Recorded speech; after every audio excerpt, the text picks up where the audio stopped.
fight. I'm with head coach Eric Nicksick, head honcho of Xtreme Couture, the man behind some of the best fighters in the world. Eric, of course, you're here in Manchester for Manel Kape. A lot of drama surrounding Manel's fight. Yesterday, there was kind of an altercation that you were there for. What happened exactly outside the hotel? It's unfortunate, man, because these guys get paid to fight. They get paid to fight in the cage.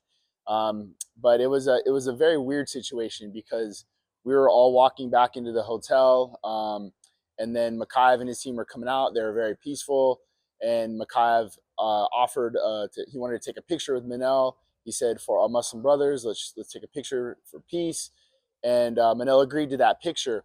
Um, and it just felt weird. The whole situation kind of felt weird, but I turned my back to talk to Oban Elliott.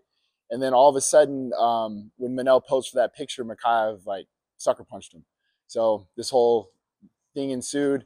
It was so confusing for me because like I turned around and all of a sudden there was this commotion behind me. So it's unfortunate, man. It's crazy because that could ultimately have costed both guys the fight. Thankfully, it hasn't. But when I look at this thing as a ploy, as a sense, it's very smart on the Mokaev team. I feel like that what they're trying to do is get Manel to fight this fight emotionally and to fight out of his tactics and being precise and being accurate with the fight. So good on them in a way, but we can't take that bait. We got to fight smart, and that's what we got to prove tomorrow. Where is this stemming from? Because there was an alleged altercation in the UFC PIA. Is that even true? Did something happen? And where is this beef stemming from? Because it seems like it's out of nowhere. I don't know. I wasn't there for the PI incident. From my understanding with Manel, and there was some back and forth on Instagram or Twitter or whatever it was. But the beef was, if I see you, you and I are going to fight. And they saw each other, and I believe they got in a fight.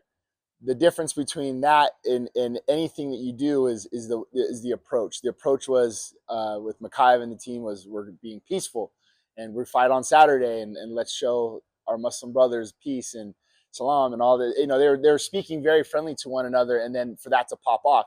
So the energy was very different in this situation. We're a couple days away from fighting. Let's get paid to do it. So and if that's the approach, then that's the approach. But if you walk up man to man and you square up with somebody and there's a problem, you tell them that when I see there's a problem, then we know what time it is.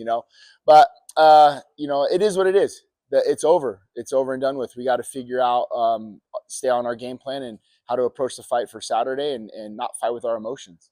And yeah, it spilled over just now to the ceremonial weigh-ins. I backstage just saw a video of Mokaev throwing a water bottle. What do you tell Manel at this point? Do you try to keep him calm? What are his emotions like? Yeah, well, what I told him before they went to weigh-ins, I said this is exactly what they want, to stay calm, stay collected. So it shows how much he listens to me when it comes to that kind of thing. But it is what it is. The only thing that matters is what happens tomorrow night in the cage. I just don't want a lot of wasted energy on things that don't matter. And one of the narratives kind of leading in was Manel's weight cut. And on Wednesday, he had updated that he was 133 pounds. He looked great on scale, looked like it was a seamless process. So talk to me a little bit about that. Is he kind of in the best shape that he's ever been? It was the best weight cut I've ever seen from him. But, this is the facts. This is what happened with Matheus Nicolau fight. He was sick earlier that camp. The problem with it was we all agreed upon this is on all of us. We missed weight because we made a calculated risk on continuing to take a fight after he took antibiotics. So missing weight, it's part of the game. It should not be part of the game. You should be professional and make the weight. But we made the calculated risk of trying to make the weight. When a guy of Manel's size in that weight class, it's very important for him to be able to taper that weight down.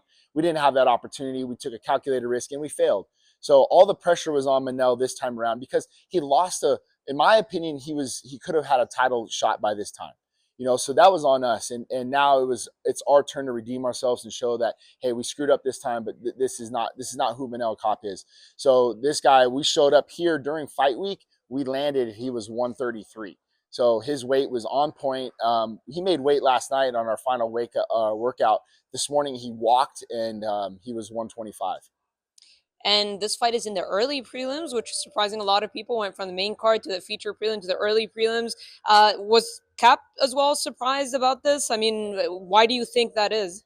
We've heard some things. We've heard some of the reasons why behind it. It doesn't change any of our approach. Doesn't change his pay. Doesn't change anything with us. I actually kind of like that situation because we're fighting now at about 11 p.m. or midnight, so we're not going to be up until 4 or 5 in the morning. I think it favors us. I think it's good for us. So I have no issue with it. We get to go in. I think the Manchester fans are going to be there in full effect. It's going to have the same fight vibe.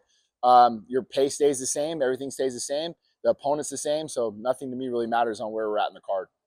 And one more on this fight in terms of the game plan. And Mokaev has shown in most of his fights, he likes to show off his heavy grappler approach. Is it as simple as striker versus grappler here, or how do you look at it? I think Manel's grappling is very underrated, and I think Mokaev has very good striking as well. So um, I think Mokaev, from what I'm hearing, it just sounds like there's a little bit more pressure on him to be a little bit stylistically favored by the promotion. If he's a boring fighter and he's just trying to win by holding on and taking Manel down, that doesn't guarantee him a title fight after this if he were to win. So I think the pressure is on him to try to perform to a standard that is appeasing to the promotion, which definitely plays in our favor, right? If this is staying on the feet and this dude's not trying to hold us down. But ultimately, he's just trying to win the fight in any way possible. Stylistically, this matchup, when you look at it on paper, grappler versus striker, but I think both of them are blend very well with both their skill sets, and I think you can see this fight won anywhere. And do you feel like it's a given that this is a number one contender? I feel like it is. The landscape of the flyweight division, with Manel having a pretty close fight with Pantoja, him being the champion, and then I think Pantoja winning a lot of those fights, a lot of these flyweights getting the opportunity to fight for a title. I think Manel is exciting to watch. He was a former champion from a different promotion. I think if Manel wins and wins emphatically, I think he's definitely in line for that next title shot. Moving on to Francis Ngannou, obviously he went through a very traumatic personal experience, but we've seen him back in the gym. He did an interview with Joe Rogan, and he said that Renan Ferreira is probably what's next for him in October. Is that what it's looking like? That's what it looks like for the time being. I haven't been told anything else. He's been back in the gym. He's been training, but we haven't really been focusing much on an opponent or a fight. We've been really focusing on Francis's healing, just getting back to just being with the boys, being back in the room and training MMA, and him getting over a broken heart. Man, he lost his son. It was devastating for all of us. It's still heartbreaking. So that's my main concern right now is just the healing process for Francis. And obviously, what he's done with boxing is incredible, even though the last one didn't go his way. But still, I mean, his name and the options out there. So, where do you feel like he's at? Is it going to be a matter of MMA and boxing bouncing around both, or what do you feel like he should do? It's really up to him, but you have these options now. You have these opportunities. So, like he talked about in the past, like if you can go to the highest bidder, and thankfully PFL has welcomed that. So if a boxing match approaches or shows itself, and it's the money's great, the opponent's great, he has that option to be able to take that fight. If it's MMA, then he has that option to take the MMA fight. Whatever he wants to do, I just want him to do whatever he's comfortable with and whatever makes him happy. Yeah, and we'll wrap up with Sean Strickland. He's openly said that he wants to wait for a title shot. A lot of Sure. people linked his name to Robert Whitaker. How about you? Do you advise him against this approach? Because sometimes we've seen with the UFC where, Dana and the UFC might not like somebody waiting out for a title shot. Of course, he is a big name, and we understand that he has history with both Izzy and DDP. But what do you advise him? Do you think it's better for him to wait, or do you think he should take a fight? I don't really advise him much on anything, to be honest with you, but I definitely empathize with the situation. I feel like, the fight with Dricus was very close. I felt like we could have done a little bit more to solidify that win. I felt like we won the fight, but the three that matter, the three judges didn't feel that way. So it's up to us to go, and we got the win versus Paulo Costa. Now, do we sit on that win and hope that, the next, what are we looking at? August 17th, so it's not too far away. So that landscape can kind of get cleared up. Really up to Sean and really what he wants to do. My job is when you give me a name is to execute a game plan and go look at the fight. That's it. I don't talk about contracts. I don't talk about who's next or what do we got to do or anything like that. So whatever opportunity he tells me and wherever we got to go, then that's what's next.